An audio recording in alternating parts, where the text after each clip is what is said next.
Hi viewers,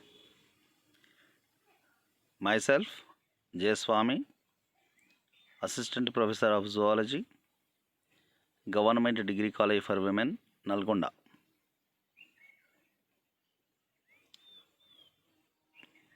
Today we are going to discuss the phylum Hemichordata, its general characters and classification of the Hemichordata. The organisms which are included under the Hemichordata, it is a great uncertainty to group them under either invertebrates or in the chordates. So there is a lot of discussion to treat them as the invertebrates or the chordates. Previously, the phylum Hemichordata grouped under chordata, but in recent times, the phylum Hemichordata has been removed from phylum Chordata, and it was given status of an independent phylum among the vertebrates. Libby Henrietta Hyman in 1959, she retained the name of Hemichordata as a suitable name, and all these organisms grouped under invertebrates as a independent phylum as Hemichordata, because they consist characteristic features of invertebrates and vertebrates as well, chordates as well, so that there is a controversy to group them either in the invertebrates or in the chordates. So finally they have given the status of phylum and grouped in the invertebrates as the independent phylum. And let us see what are the general characters of the organisms which are grouped under hemichordates. First one is the habit and habitat.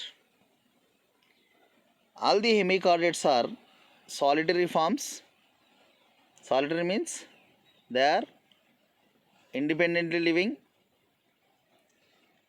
and some of them are colonial forms. Colonial forms means that is they live in colonies. Many number of organisms, they formed into a group and they collectively live together. That is the colonial forms. All these solitary forms are more or less vermiform, and the body divided into three unequal regions. Solitary forms are vermiforms. Most of them they are vermiform structure like the earthworm, right? And the body may be divided into three unequal regions.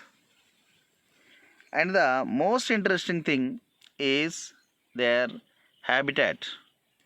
All the organisms which are grouped under the phylum Hemichordata are exclusively marine.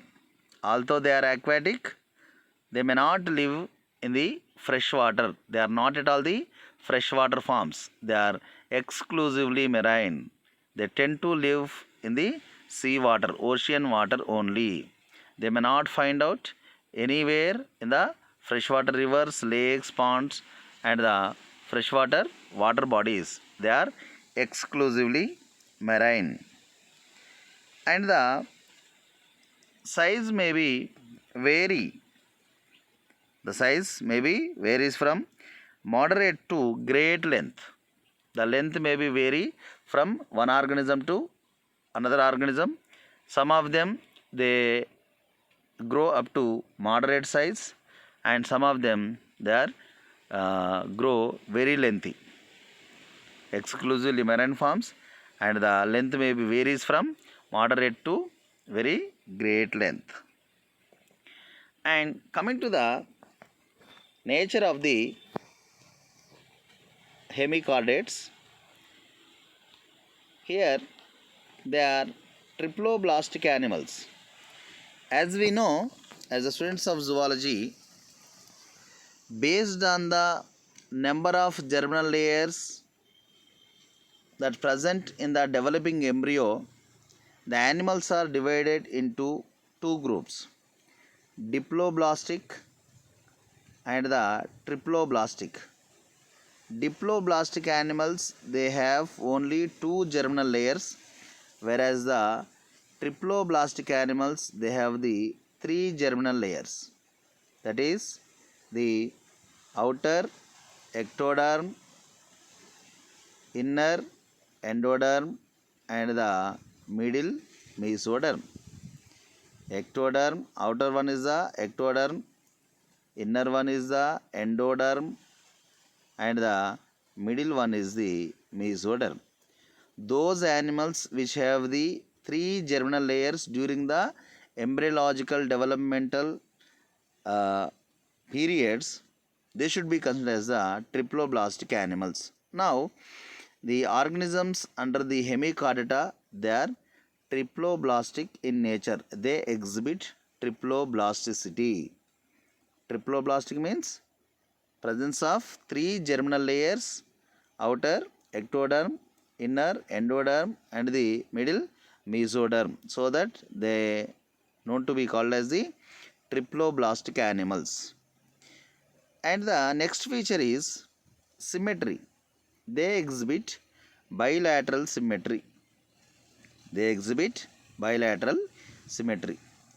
Whenever you dissect an animal in the anterior-posterior direction through the median axis, then the organism will be dissected into two equal halves, like the mirror and image. Then such a kind of symmetry is called as the bilateral symmetry. Fundamentally, all the triploblastic animals, almost all, they exhibit the bilateral symmetry. They exhibit bilateral symmetry. In general, the organisms like the Beranoglasses, which are the major forms of the hemichordates, they are looking like this. If you cut the organism, if you dissect the organism through a median axis, then that will be divided into two equal halves like a mirror and the image. That is, the organisms which are grouped under hemichordata, they exhibit bilateral symmetry. In general, fundamentally, all the triploblastic animals, almost all, they exhibit the bilateral symmetry. So, this is the symmetry which we will found in the hemichordates. And coming to the next feature, that is the coelom. Next one is the coelom. As we know, if it is the organism like the Beranoglasses or Sarcoglasses or some other organism, this is the alimentary canal, let us assume, starts with the mouth and ends with the anus, and the gap in between alimentary canal and the integument, alimentary canal and the integument is said to be as the coelom. The space in between alimentary canal and the integument is known to be as the coelom. All the triploblastic animals, based on the presence and absence of the coelom, they may be divided into three groups. Triploblastic animal starts from the phylum Platyhelminthes and extend up to Chordata. In Platyhelminthes, although they are triploblastic, there is no coelom. The entire coelom filled up with the mesenchyme, so that they are called as the acoelomates, where in the case of Nematohelminthes, they have the coelom, but it is false coelom. It is not at all originated from the mesoderm, so that they are the pseudocoelomates. And right from the Annelida to Chordata, all of them considered as the eucoelomates. U means EU, means true. They have the true coelom. Apart from the true coelom, based on the origin and the formation of the coelom, evolvement of the coelom, they are again divided into two groups. Annelida, Arthropoda and Mollusca, they have schizocelic type of coelom, schizocoelom. The mesoderm, the outer external mesoderm is the parietal mesoderm, and internal one is the splanchnic mesoderm, otherwise the somatopleure and the splanchnoplure. Both of them, they get divided from each other and move towards the upper one to the ectoderm and inner one to the endoderm side, and thereby there will be a formation of space that leads to the origin of formation of schizocelic coelom. Whereas in the case of echinoderms, hemichordates and chordates, we will observe enterocelic coelom. Enterocelic coelom. There will be a formation of the pouches around the intestine, otherwise alimentary canal, and all the pouches, the internal membranes, they may be ruptured off, and the entire thing will be formed into a coelom. That is nothing but the enterocelic coelom. The hemichordates, like that of the echinoderms and the chordates, they have the enterocelic type of coelom. Enterocelic type of coelom. It may be divisible into protocoel, mesocoel and the metacoel. Hemichordates, they have the enterocelic type of coelom, and which is divisible into protocoel, mesocoel and the metacoel. Then coming to the next characters, here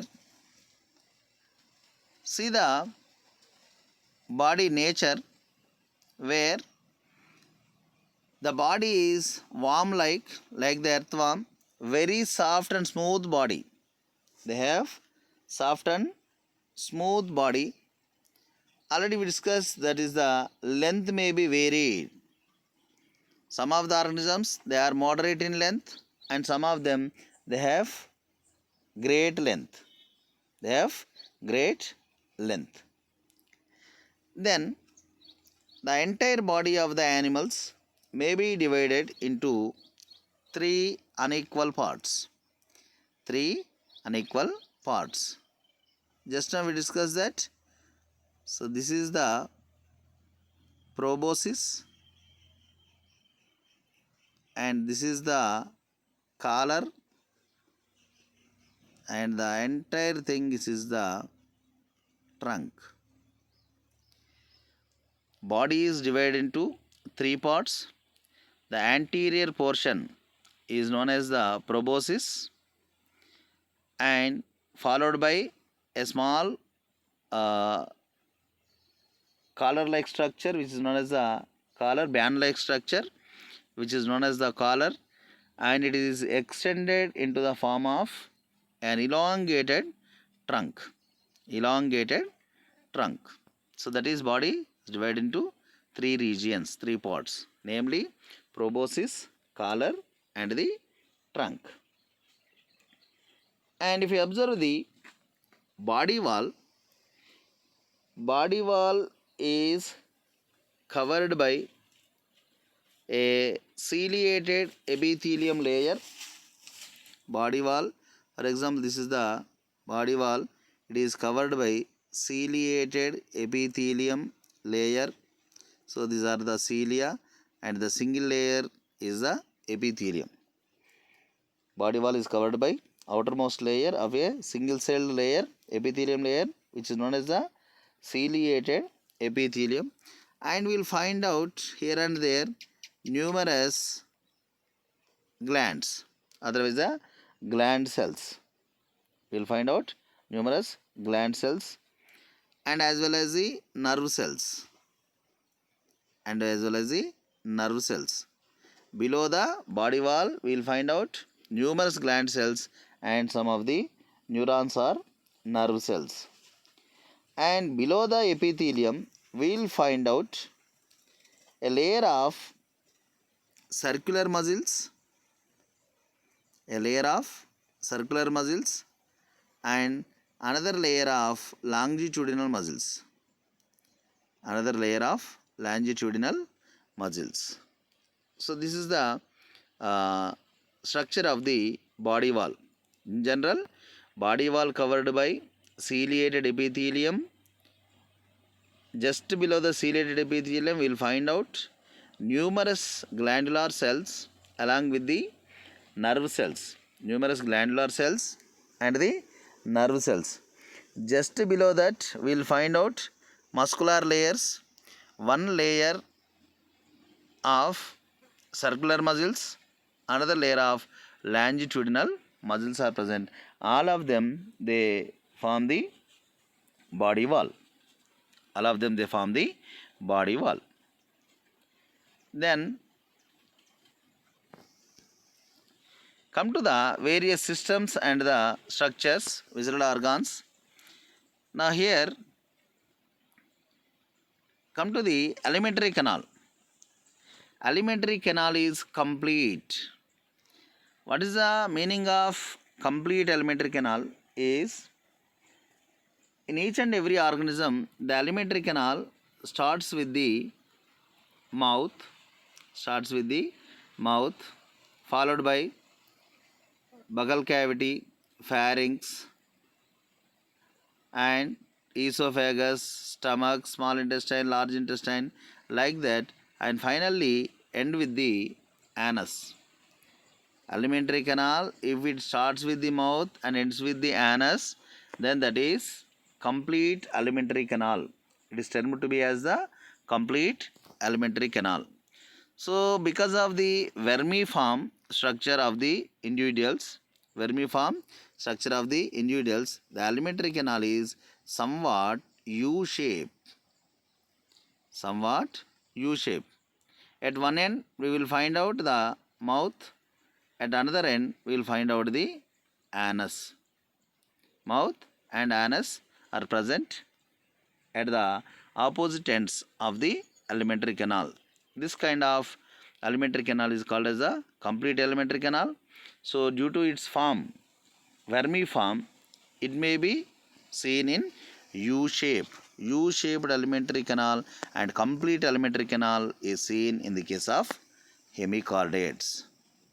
And then coming to the next, respiration, that is exchange of the gases in between the ambient medium and the body of the individual, that is always takes place through the gills, because these all are the aquatic forms, exclusively marine forms.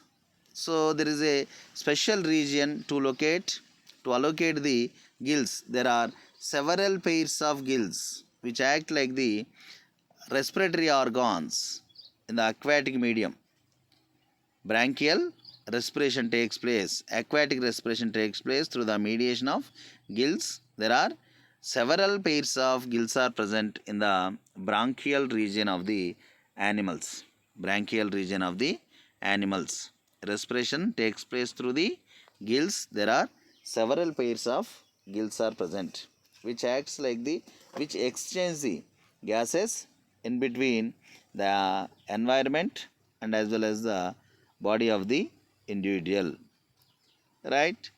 Then coming to the circulatory system, we have finished digestive system and the respiratory system, and coming to the circulatory system. Here there is a open type of circulatory system. There are two types of circulatory systems are seen in the animals. Some of them, they exhibit open type of circulatory system where we may not find out specific blood channels to transport the blood from one region of the body to the another region. Instead of blood channels, they have blood sinuses. They have cavities like structures which are called as the blood sinuses. Now the blood flows through the blood sinuses. There are no proper channels to transport the blood like the blood capillaries. So in the absence of these channels, there are various sinuses which supply the blood from one region to the another region. So such a kind of circulatory system is known as the open type of circulatory system. So all the developed organisms, highly developed organisms, they have the closed type of circulatory system, whereas the organisms which are less developed, they have the open type of circulatory system. In the open type of circulatory system, they contain a central sinus. They contain a central sinus, central cavity, along with a pulsatile heart, which can contract and relax. Pulsatile heart, and in order to supply the blood and collect the blood, there are two longitudinal vessels. Hemichordates, they consist open type of circulatory system which comprised of a central sinus and a pulsatile heart and two vessels, two blood channels. Then coming to the excretory system. Excretion.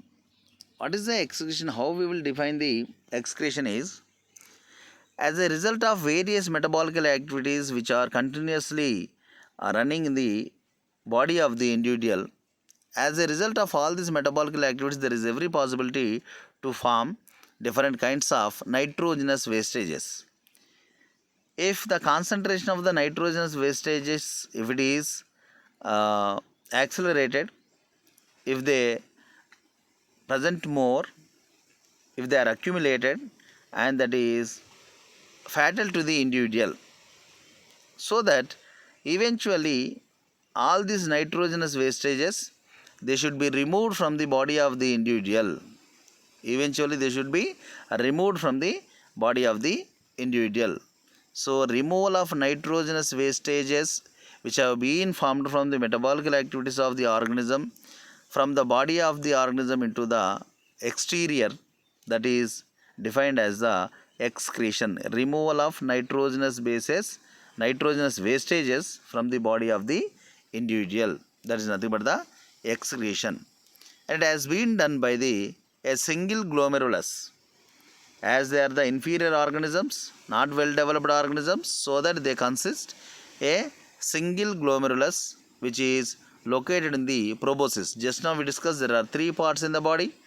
The anterior part is the proboscis, followed by a small badge-like structure, band-like structure, collar, and the elongated structure is the trunk. So the small single glomerulus which will be located in the proboscis, that performs the excretion, that removes the nitrogenous wastages from the body of the individual.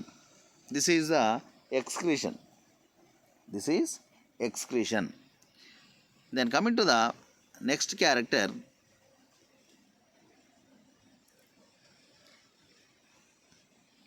nervous system. Here in the nervous system,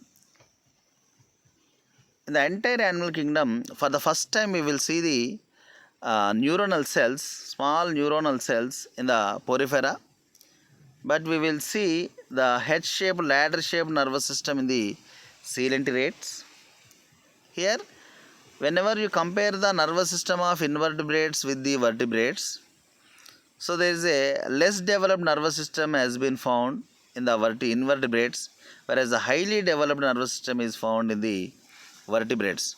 So these hemichordates lie in between the invertebrates and the vertebrates, so that they possess a primitive kind of nervous system.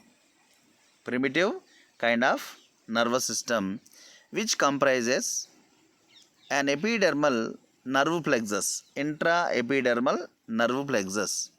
So all the neurons are fused together and they form a nerve plexus which will be located in the internal side of the epidermis. So that it is known as the intraepidermal nerve plexus. So it has to be used for the exhibition of the irritation. Whenever they identify the changes in the external environment, they receive the information, process the information, and they'll order the other organs to respond according to the command given by the nervous system. So that is nothing but the irritation. So irritation is very useful to survival of the for the survival of the organism. Although it is primitive type of nervous system, it can manage itself with the external environmental changes. Then the next point is buccal diverticulum. The main reason behind the inclusion of the hemichordates in the chordates is the organ which is known as the buccal diverticulum. The organ which is known as the buccal diverticulum. So this buccal diverticulum, which is located in the proboscis, it is looking like the dorsal notochord of the chordates. Dorsal notochord of the chordates. So that most of the scientists, they thought that these were the chordates. Hemichordates were the chordates and grouped them under the phylum Chordata. But after the clear examination, they have removed the, in 1959, Libby Henriette Hyman, she removed the hemichordata from the chordata and she has given an independent status of phylum status and grouped under the invertebrata. So this is the main reason to include them under the chordates. Buccal diverticulum, which is located in the proboscis, it may be treated as regarded as the notochord, dorsal notochord. Next, coming to the reproductive system, usually sexual reproduction takes place. Some of them are unisexuals, either the male or the female, and some of them are bisexuals, they are the hermaphrodites. So that is, in the unisexuals, they belongs to only one gender, either the male or the female. But some of the organisms, they possess both the gonads, male gonads and the female gonads, and they capable to release two kinds of gonads into the seawater. They are known as the hermaphrodites. In general, sexual reproduction takes place. What is the sexual reproduction is? That is, they have the reproductive gonads and the gonads release various gametes like the ova and the sperm, and they tend to fuse to form the zygote. The reproduction, if it is takes place with the fusion of the gametes, that should be considered as the sexual reproduction. Right? Some of them are male and female unisexual, and some of them they are hermaphrodite, which contain both the sexes, both the gonads. And the mode of fertilization, although they have different kinds of gonads and they release their gonads into the ocean water, sea water.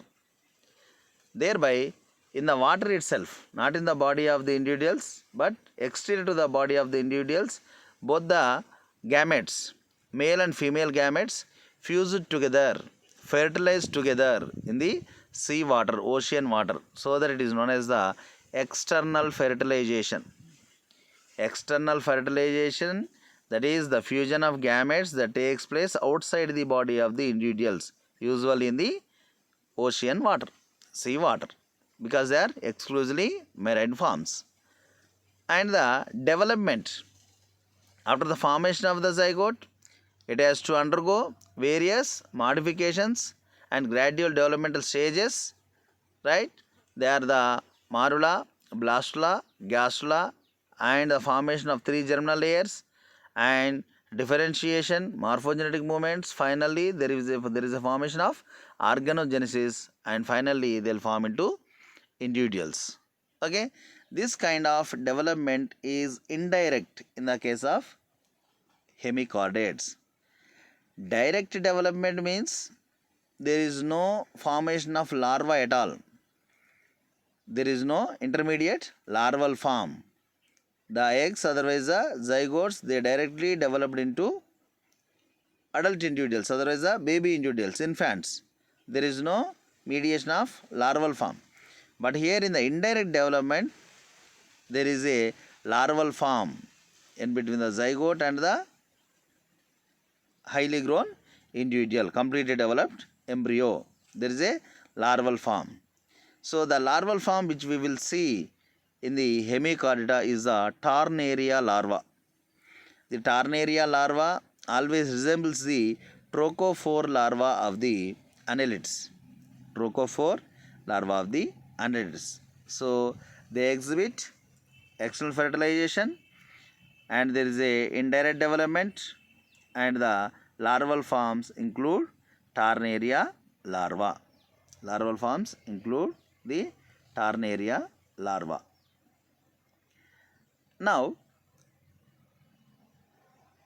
these all are the general characters of hemichordates, that is, their habit and habitat, where they live and how they look, then various features, how many number of germinal layers are present, what kind of symmetry they exhibit, right, and what kind of coelom is present inside the body of the individuals, and the various systems like the digestive system, respiratory system, circulatory system, nervous system, excretory system, and the reproductive system, and especially how the body will be divisible into proboscis, collar, and the trunk, and the specialties like the buccal diverticulum and the body wall structure of the body wall. We have discussed all this, the mode of fertilization and the development. Okay, these all are the general characters of the hemichordates. So while we are discussing the general characters, we may come across various characters that resemble with the, some of them either with the invertebrates and some of them either with the or with the chordates, right? So that is the reason why there will be a controversy in including these organisms either under the invertebrates or under the chordates. Next, coming to the classification of the hemichordata. All the organisms which are grouped under hemichordata, although they have some similarities and the dissimilarities. Those which have similarities, they may be grouped under various classes of the hemichordata. In general, there are two classes. Phylum Hemichordata that contain and includes 100 known species, which are generally classified into two main classes. Basically, there are three classes, but the class 3 Planctospiraidea, only larval forms are found. Only larval forms are found till to date. Not even a single adult form has been identified, has not been identified till today. Not even a single adult is identified, right? So that we have studying only two main classes. The first one is the Enteroneusta and the second class is the Pterobranchia. Enteroneusta and the Pterobranchia. Now, under the Enteroneusta, we included the organisms like Balanoglossus and the Sacoglossus. Balanoglossus and the Sacoglossus are the organisms which were included under Enteroneusta. And whereas the organisms like the Rhabdopleura, Cephalodiscus, Rhabdopleura, and the Cephalodiscus. These are the organisms which are included under the Pterobranchia. Whatever it may be the examples, this classification mainly done based on the type of respiration. Type of respiration they exhibit. Enteroneusta and the Pterobranchia. Entero means gut. Neusta means again trachea or the respiration. Whereas the ptero means feather like. Branchia means gills. That is, the classification of phylum Hemichordata is solely depend upon the type of respiratory organs they possess. So that basically they have divided this phylum Hemichordata into three classes, namely Enteroneusta, Pterobranchia and the Planctospiraidea. But the Planctospiraidea class, it may be represented by a few small rounded transparent and pelagic larvae type structures. The alimentary canal of larvae is again U-shaped like that of the other hemichordates, but the adult forms are yet unknown. How they will be modified and how they will be in the adult stage, they may be unknown. If it is the condition, now we should not treat it as a separate class, but only we are going with the two classes, Enteroneusta and the Pterobranchia. Coming to the Enteroneusta and its significant characters. Enteroneusta and its significant characters. Entero means gut. Enteron. Coelenteron like that. Enteron means gut. Neusta means breathed. That is, they'll use gut region to breathe. They respire with the gut region. That is, the gut region may be accommodated with the various number of gills, so that may be treated as the Enteroneusta. Enteroneusta. The organisms like the Belanoglasses and Sarcoglasses, which are included under the class Enteroneusta, they are termed as the acorn worms or the tongue worms. The common name of the organisms which are included under Enteroneusta, they may be termed as, commonly called as acorn worms or tongue worms. So acorn means it is a fruit, acorn fruit like structures. Otherwise, they look like the tongue, worm like structures which resembles the tongue. As usually, they may be solitary. They may be solitary forms, that is, they live independently and individually, and they are exhibiting the fossorial mode of life, burrowing animals. With the help of the proboscis, they make burrows into the sand, into the mud at the Bay of Oceans. They show burrowing mode of life, fossorial mode of life. These are burrowing animals, commonly called as acorn worms or the tongue worms. These are living independently, that is solitary forms, and they live in burrows. They make burrows with the help of the proboscis and they live in the burrows. And another specialty is, here this is the proboscis and this is the collar. And what is the specialty of the collar of the Enteroneus is the collar without the tentaculated arms. In some of the organisms there are tentaculated arms. Here the tentaculated arms are absent. The specialty of the Enteroneus is the tentaculated arms are absent in the collar. Collar always without the tentaculated arms. And another more specific feature is alimentary canal is straight with mouth and anus at opposite ends. For example, this is the organism and alimentary canal starts here. Okay, starts with the mouth. It is somewhat very straight and ends with the anus. Alimentary canal is straight with one end it possesses mouth, at the another end it possesses anus. Alimentary canal straight with mouth and anus at the opposite ends. And already we know that is there are several pairs of gill slits. Several pairs of gill slits which are U-shaped, but they are located in the gut region. They are located in the gut region, so that they are called as the enteroneus. Enteroneus. So gills are the respiratory organs. So the respiration which takes place by the gills is known as the bronchial respiration. Right? There are several pairs of gill slits are present in the gut region, which are usually in U shape. Then come to the reproduction.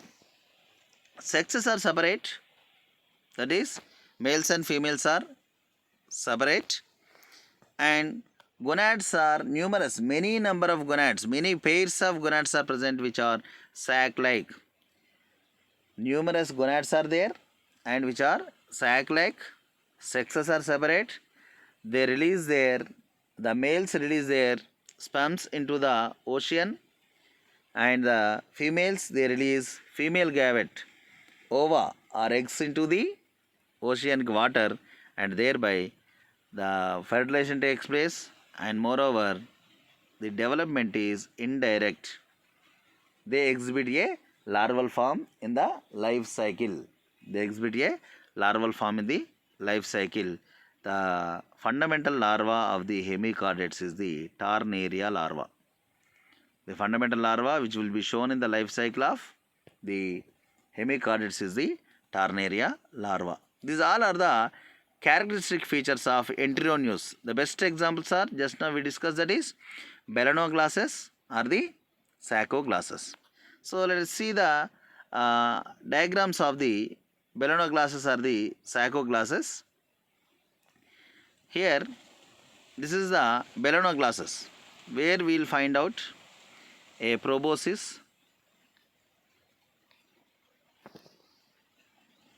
This is the proboscis, and this is the badge-like structure, band-like structure is the collar, and the entire thing, this is the trunk. Entire it is the trunk. Trunk may be divided again there functional status, but so these are the three unequal regions of the body: proboscis, collar, and the trunk. Okay, this is the Balaenoglossus, and this is Sacoglossus. So there are certain morphological differences in between Balaenoglossus and Sacoglossus. So this is the proboscis, and this large band is the collar, and entire it is the trunk of the individual. So these are the two best examples of the class Enteroneusta. These are the examples of the class Enteroneusta. So this is also the Sacoglossus. So there are various forms in the Sacoglossus. And coming to the another class, Pterobranchia. Ptero, P silent. Pteron means feather, like the feather of birds. Pteron, feather. Branchion, again gill. The respiration which takes place with the gills is known as a branchial respiration, bronchion. Pterobranchia. They respire with the gills. The gills looks like the feathers. That is the meaning of the Pterobranchia. Usually the characters are, again, they are sedentary forms. They live individually, some of them, and some of them they are colonial. That is, many of the organisms come in contact with each other and form a large colony, and they live together, colonial forms. And tuberculous animals which make burrows like a pipe or tube, and they live within the burrows, tuberculous animals. And here see the specialty of the collar. Previously we discussed that in the Enteronusta the collar is always without tentaculated arms, whereas here we see collar is hollow, pipe-like structure, and it bears ciliated arms along with the tentacles. Previously in the Enteronusta these were absent, but in the Pterobranchia collar is a hollow structure which bears ciliated arms which guarded by and preceded by the tentacles. So this is the specialty of the Pterobranchia. And then coming to the type of gills, single pair of gill slits are present. In some of them they may be absent, and they never be U-shaped. Previously many number of gill slits are there, they are U-shaped, but here they are feather-like.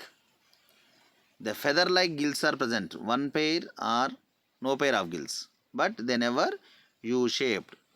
If it is, the presence of U-shaped gills is the characteristic feature of Enteronusta.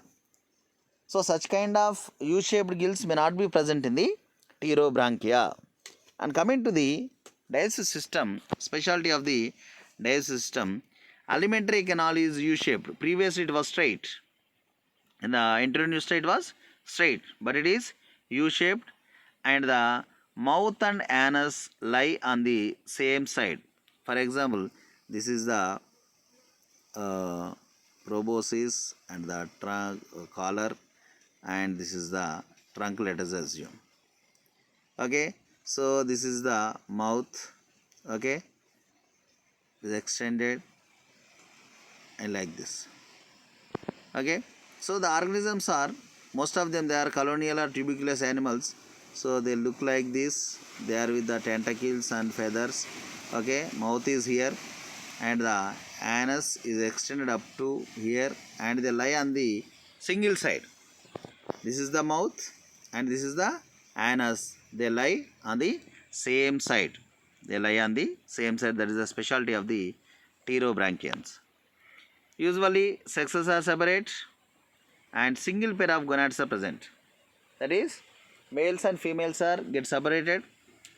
Okay, they have the one pair of male gonads in the male, one pair of female gonads in the female. And development may be direct or indirect. That is, in some of the organisms there is no formation of larva, that is direct development, and in some of them we will see the formation of Tarnaria larva, then that is the indirect development. Direct development and the indirect development.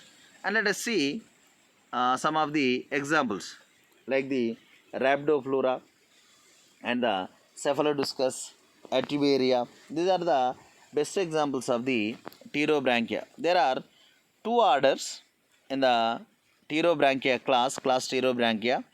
One is the Rhabdopleurida. The best example is the Rhabdopleura. There are two orders in the Pterobranchia, namely Rhabdopleurida and the Cephalodiscida. The best example of the Rhabdopleurida is the Rhabdopleura, and the Cephalodiscida is the Cephalodiscus and the Ativaria. Now here, if you observe the Rhabdopleura, this is the proboscis, and this is the collar. Here we will see the mouth, okay, and we will see the anus here. Both the mouth and anus, although it is U-shape, both the mouth and the anus lie on the same side. This is the specialty of the Rhabdopleura. And here see, the collar possesses many tentaculated arms, ciliated arms with the tentacles. Ciliated arms with the tentacles. This is the Rhabdopleura. This is the diagram, and this is the original structure of the original organism of the Rhabdopleura. And this is Cephalodiscus. This is the Cephalodiscus. It also contains the tentaculated arms.